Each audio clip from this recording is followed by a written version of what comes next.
Hello' বন্ধু, current আছামলৈ স্বাগতম। আপোনালোকক দেখুৱাই আছোঁ কালি মই যিখিনি সাঁচি গুটি পচাইছিলোঁ সেই সাঁচি গুটিখিনি চাওক। মই আজি ৰাতিপুৱা পানী দিলোঁ, অলপ পানী ছটিয়াই দিলোঁ, এয়া দেখিছে। আৰু পানী ছটিয়াই দিয়াৰ পিছত এতিয়া মই একেবাৰে গুড়ি মাটিৰে ইহঁতক ঢাকি দিম। এইকাৰণেই ঢাকি দিম যে যিটো অতিৰিক্ত পানী হ'ব সেই গুড়ি মাটিখিনিয়ে অৰ্থাৎ শুকান মাটিখিনিয়ে টানি আনিব আৰু এটা লেয়াৰৰ সৃষ্টি হ'ব।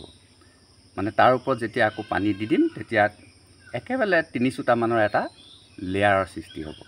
আৰু যদি পুলিখিনি মানে গুটিখিনি গজে তেতিয়াহ'লে সেই লেয়াৰটো ফালি লাহে লাহে ওলাই আহিব। হেল্ল' বন্ধু, এইটো মই পৰীক্ষা কৰিহে চাইছোঁ যে আহাৰৰ 10-11 দিনত গুটি পচালে গজেনে নগজে।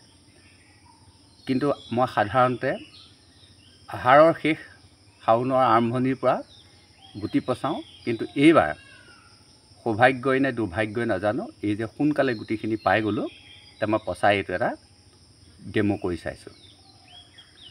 যদি গজে এইটো এটা ভাল খবৰ হ'ব, কাৰণ আমি সোনকালে এই কামটো কৰিব পাৰিম। কিন্তু বন্ধু, এই কামটো কৰাৰ আগৰ ভিডিঅ'ত আপুনি দেখিছে মই কিন্তু পলিথিন ৰেডি কৰিলোঁ।